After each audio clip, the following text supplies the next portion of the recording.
Hello my dear student, કેમ છો બધા? મજામાં? આઈ હોપ કે તમારું જે છે એ 11th સ્ટાન્ડર્ડ જે છે એ પ્રોપર ચાલી રહ્યું હશે બેટા. ઓલરેડી જે છે એ બધા વિડીયો અપલોડ થઈ ગયેલા છે બેટા. આજના લેક્ચરની અંદર વિધાઉટ એની ટાઈમ વેસ્ટ આપણે આજે જે શરૂ કરવા જઈ રહ્યા છે બેટા એ છે કોષીય અંગિકા, જેની અંદર જે છે બેટા ઓલરેડી 3 જે છે અંગિકા જે છે એના વિશેની માહિતી જે છે એ અપલોડ થઈ ગયેલી છે બેટા, કે જેની અંદર તમને પહેલો વિડીયો જે છે કોષીય અંગિકા રિલેટેડ એ છે અંતઃકોષરસ જાળ એ ટોટલ કમ્પ્લીટ થઈ ગયું છે બેટા. ત્યારબાદ જે બીજું જે છે એ છે ગોલ્ગી કાય, જેના વિશેની સંપૂર્ણ માહિતી આપી દીધેલી છે બેટા. ત્યારબાદ જે ત્રીજી અંગિકા આપેલ છે બેટા, જેને લાઇસોઝોમ કહેવામાં આવે છે બેટા. તો લાઇસોઝોમ જે છે એના વિશેની પણ સંપૂર્ણ માહિતી મેળવી દીધી છે બેટા. તો આજના લેક્ચરની અંદર જે અંતઃપટલમય તંત્રનો જે ભાગ ગણવામાં આવે છે એવી અંગિકા, જે લાસ્ટ અંગિકા છે જેને રસધાની કહેવામાં આવે છે બેટા, એના વિશે રસધાનીને ઇંગ્લિશમાં વેક્યુલ કહેવામાં આવે છે બેટા. તો આ વેક્યુલ જે છે એના વિશેની માહિતી જે છે એ આપણે આજે મેળવશું. તો જોઈએ બેટા, જે ટોપિક તમને આપેલો છે એ ટોપિકનું નામ આપેલું છે રસધાની, જેને ઇંગ્લિશમાં શું કહેવામાં આવે છે બેટા? વેક્યુલ કહેવામાં આવે છે. તો તમારી નજર સામે જે તમને ટોપિક આપેલો છે જેનું નામ આપેલું છે બેટા વેક્યુલ્સ. શું આપેલું છે બેટા? વેક્યુલ્સ, જેને રસધાની કહેવામાં આવે છે. આઈ હોપ કે તમને આની પહેલાની 3 અંગિકા જે છે એ સમજાઈ ગઈ હશે, રાઈટ? કમેન્ટ બોક્સની અંદર બેટા તમને વિડીયો કેવો લાગે છે, આ વિડીયો જે છે એ તમારે ખાસ કહેવાનું રહેશે, રાઈટ? જેથી કરીને આગળ જતા આવનારા વિડીયોની અંદર વધારે ને વધારે તમને માહિતી મળતી રહે, બરાબર? કે જે તમારું નીટ ક્રેક કરવાનું છે એની અંદર ડેલ્ટા ઈ હબ ચેનલ જે છે એ તમને ફ્રી ઓફ કોસ્ટ જે છે એ બધી જ માહિતી તમને આપે છે, રાઈટ? તો શરૂ કરીએ છીએ બેટા રસધાની. તો સિમ્પલ વસ્તુ તમે સમજો કે કોષ રસમાં આવેલ પટલ દ્વારા ઘેરાયેલી જગ્યા, જેને શું કહેવામાં આવે છે? રસધાની કહેવામાં આવે છે. હવે ક્વેશ્ચન એવો થાય છે બેટા કે આપણે તો કોષરસ સ્તર ભણ્યા છે, બટ ઇમ્પોર્ટન્ટ પોઈન્ટ બેટા કે ઘણા બધા કોષો એવા છે કે જેની અંદર એક પુટિકા સ્વરૂપ એક બેગ જેવી એક કોથળીમય રચના આવા છે કે જે કઈ જગ્યાએ તમને જોવા મળે છે બેટા? કોષ રસમાં તમને જોવા મળે છે. તો કોષ રસમાં એક ઘેરાયેલી આખી જે રચના તમે જોવો છો શું આપે છે? કોષ રસમાં આવેલ, એટલે કોષ રસની અંદર આવેલી છે, આવેલ પટલ દ્વારા, એટલે કોષ રસમાં એક પટલમય રચના, જેને શું કહેવામાં આવે છે બેટા? રસધાની કહેવામાં આવે છે. ડાયાગ્રામ જોશો સમજાઈ જશે બેટા. જોજો બેટા, નેક્સ્ટ તમને આવેલું છે રસધાની પટલ. તો રસધાની પટલ કોને કહેવામાં આવે છે? નામ ઉપરથી તમને આઈડિયા આવી ગયો હશે બેટા કે કોષ રસમાં જે આવેલી પટલમય રચના જે છે જેને રસધાની પટલ કહેવામાં આવે છે. ઇંગ્લિશ કમ્પલસરી યાદ રાખવાનું છે, જેને ટોનોપ્લાસ્ટ કહેવામાં આવે છે બેટા. શું કહેવામાં આવે છે? ટોનોપ્લાસ્ટ. ચલો, તો રસધાની ફરતે આવેલા પટલને સિમ્પલ રસધાની પટલ કહેવામાં આવે છે.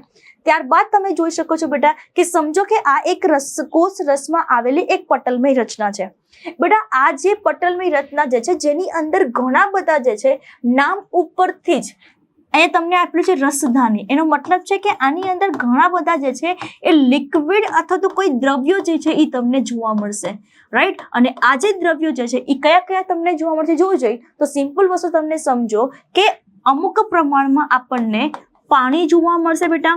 ત્યારબાદ જે છે અમુક એવા લિક્વિડ એટલે કે રસ તમને જોવા મળશે. આ રસ જે છે જેને ઇંગ્લિશમાં બેટા સેપ કહેવામાં આવે છે. શું કહેવામાં આવે છે બેટા? સેપ કહેવામાં આવે છે.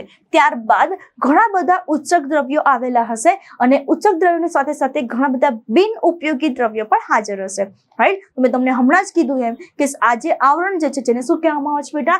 જેને કહેવામાં આવે છે ટોનોપ્લાસ્ટ, રાઈટ? એટલે કે રસધાની પટલ કહેવામાં આવે છે. અને ત્યારબાદ તમે આજે વિસ્તાર તમે જોઈ શકો છો કે અંદરની બાજુ જેટલી પણ રચના આવેલી છે જેને ઇંગ્લિશમાં સેપ કહેવામાં આવે છે અને ગુજરાતીમાં એને ધાની રસ કહેવામાં આવે છે બેટા. શું કહેવામાં આવે છે? ધાની રસ. હવે અલગ અલગ સજીવની અંદર એના અલગ અલગ નામ આપેલા છે. એટલે નેક્સ્ટ ટોપિકની અંદર આપણે જોઈશું રસધાનીના પ્રકાર શું છે. જોજો બેટા, તો અહીંયા રસધાની પટલની લાક્ષણિકતા શું છે? તો રસધાની પટલની લાક્ષણિકતા જે છે એ પસંદગીમાન પ્રવેશલ છે. નામ ઉપરથી જ બેટા કે જે જરૂરી હોય એવા જ દ્રવ્યો જે છે એ પોતાના પટલની આરપાર જે છે એ સરળતાથી પસાર થવા દેશે. એટલા માટેનું નામ શું આપેલું છે બેટા? પસંદગીમાન પ્રવેશશીલ છે. અને ત્યારબાદ જો અહીંયા કોઈ પણ અણુઓનું વહન થવું હોય તો એના માટે કયું વહન થશે બેટા? સક્રિય વહન. અને આપણને ખ્યાલ છે કે સક્રિય વહનની અંદર કઈ વસ્તુ આપણને જોવા મળે છે? કઈ વસ્તુ રિક્વાયરમેન્ટ છે બેટા? એટીપી રિક્વાયરમેન્ટ છે, રાઈટ? તો આ રીતે તમે જોઈ શકો છો. નેક્સ્ટ તમને આપેલું છે પટલની આરપાર સરળતાથી વહન. રાઈટ. ચલો, ત્યારબાદ આપેલું છે વનસ્પતિના કોષોને. જો આપણે પહેલી વસ્તુ જોઈએ બેટા કે વનસ્પતિ કોષની આપણે વાત કરીએ તો એની અંદર 90% ભાગ 90% વિસ્તાર જે છે એ શેનાથી રોકાયેલો છે બેટા? તો કે રસધાનીથી રોકાયેલ છે. એક વસ્તુ તમે સમજો કે ફોર એક્ઝામ્પલ આ મેં કોષ ડ્રો કરેલો છે બેટા, તો આ કોષની અંદર જે 90% જે સ્પેસ જે છે એ કોનો તમને જોવા મળશે બેટા? તો કે રસધાનીનો જોવા મળશે. કોનો જોવા મળશે બેટા? રસધાનીનો જોવા મળશે. આ વસ્તુ તમારે ખાસ યાદ રાખવાની છે, રાઈટ. ત્યારબાદ આગળ જોઈએ બેટા, પ્રાણી કોષમાં ઓબ્વિયસલી ગેરહાજર છે. ત્યારબાદ તમને આપ્યું છે રસધાનીના પ્રકાર, જેમાં પહેલો પ્રકાર તમારે જોવાનો છે એ કે આંકુચક રસધાની. સેકન્ડ તમને આપેલું છે બેટા અન્નધાની, અને ત્રીજું તમને આપેલું છે વાયુ રસધાની. હવે ઇમ્પોર્ટન્ટ પોઈન્ટ બેટા, વાયુ રસધાની આમ જોવા જઈએ તો સુકોષ કેન્દ્રિત કોષમાં જોવા મળતું નથી, પણ તમને કમ્પેરિઝન થાય, કારણ કે આપણે નીટનો ક્વેશ્ચન બી સોલ્વ કર્યો છે બેટા. તો અમુક એવા બેક્ટેરિયા છે બેટા કે જેની અંદર તમને શું જોવા મળશે બેટા? વાયુ રસધાની જોવા મળે છે. પણ વાયુ રસધાનીની અંદર તમે જોશો ને તો તમને આપેલું છે સુડો વેક્યુલ. હવે ક્વેશ્ચન કે સુડો વેક્યુલ એટલે શું બેટા? તો એકચ્યુઅલમાં આને કહેવામાં આવે છે કુટ રસધાની. શું કહેવામાં આવે છે બેટા? કુટ રસધાની. હવે ક્વેશ્ચન કે આ કુટ રસધાની એટલે શું? તો સમજો બેટા કે રસધાનીની ફરતે જનરલી શું આવેલું છે બેટા? તો કે ટોનોપ્લાસ્ટ એટલે કે રસધાની પટલ આવેલું છે બેટા. પણ આની અંદર જોવા મળશે એકદમ રસધાની જેવું જ, પણ આની અંદર બેટા રસધાની પટલ જે છે, રસધાની પટલ એ શું જોવા મળે છે બેટા? તો કે ગેરહાજર જોવા મળે છે. શું જોવા મળે છે બેટા?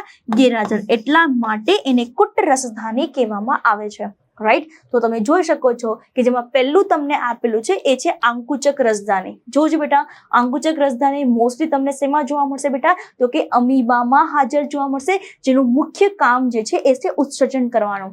ત્યારબાદ તમને આપેલું છે બેટા અન્નધાની, અને આ જે અન્નધાની જે છે એ ઘણા બધા પ્રોટિસ્ટામાં કઈ વસ્તુ બેટા? તો કે ખાદ્ય પદાર્થના ગ્રહણ માટે તેમજ અંદરની બાજુએ જઈ એક ધાની જેવી રચના કરશે, જે ખોરાકનું શું કરશે બેટા? પાચન કરશે. ત્યારબાદ તમને આપ્યું છે વાયુયુક્ત રસધાની, કે જેની અંદર જેને સુડો વેક્યુલ પણ કહેવામાં આવે છે, કારણ કે તેમાં રસધાની હોતી નથી. ઉદાહરણ તરીકે તમે જોવા જાઓ તો તમને અગેન અહીંયા અમીબા આપેલું છે, રાઈટ. ચલો, ત્યારબાદ આગળ તમે જોઈશો બેટા તો એના કાર્યની અંદર કોષમાં એક તો આશ્રુતિ દાબ જે છે એને જાળવી રાખવા માટે, રાઈટ. કારણ કે આપણને ખ્યાલ છે કે કોષ રસ જે છે એનું પોતાનું એક આશ્રુતિ છે, એનું એક પોતાની એક સાંદ્રતા છે બેટા. તો કોષ રસની અંદર અને પ્લસ જે છે, કારણ કે આપણને ખ્યાલ છે કે વાયુ જે રસધાની છે એની અંદર પણ ઘણા બધા લિક્વિડ પાર્ટિકલ આપેલા છે, ઘણા બધા ઉત્સર્ગ પદાર્થો આવેલા છે, ઘણા બધા નકામા પદાર્થો આવેલા છે. તો બધા જ પદાર્થો એક પ્રોપર અહીંયા જળવાઈ રહે સાંદ્રતા, એના માટે જે છે એ કોણ જવાબદાર છે બેટા? તો કે આશ્રુતિ દાબ જે છે એ જવાબદાર છે, અને આ આશ્રુતિ દાબને જાળવવા માટે રસધાની પટલ જવાબદાર છે. આઈ હોપ કે તમને આ વસ્તુ સમજાઈ હશે બેટા, રાઈટ. નેક્સ્ટ તમે જોઈ શકો છો બેટા, વિવિધ દ્રવ્યો જે છે એ સંચિત થતા ઉત્સર્જિત થાય. ઘણા બધા દ્રવ્યો, માન લો કે જે નકામા પદાર્થો છે, ઉત્સર્ગ દ્રવ્ય છે, એની જરૂર નથી, તો એ બધા જ દ્રવ્યોનો શરીરની બહાર, કોષની બહાર નીકાળવા માટે કોણ જવાબદાર છે બેટા? તો યાદ રાખજો, રસધાની પટલ જવાબદાર છે. ત્યારબાદ તમને આપેલું છે બેટા કોષને સખ્તાઈનો મતલબ છે મજબૂતાઈ આપશે, અને ત્યારબાદ તમને આપેલું છે બેટા સ્થિતિસ્થાપકતા જાળવી રાખે, રાઈટ. અને મીઠા જળમાં વસતા જેમ કે પ્રજીવો, કે જેની અંદર બેટા ઉત્સર્જન અને પ્લસ જલ નિયમન કરવાનું કાર્ય કોણ કરે છે બેટા? આપણને કોણ કરે છે? અહીંયા રસધાની પટલ કરે છે, રાઈટ. તો આ રીતે તમારો જે ટોપિક જે છે રસધાની, એના વિશેની સંપૂર્ણ માહિતી જે છે આજના લેક્ચરની અંદર મેળવી બેટા.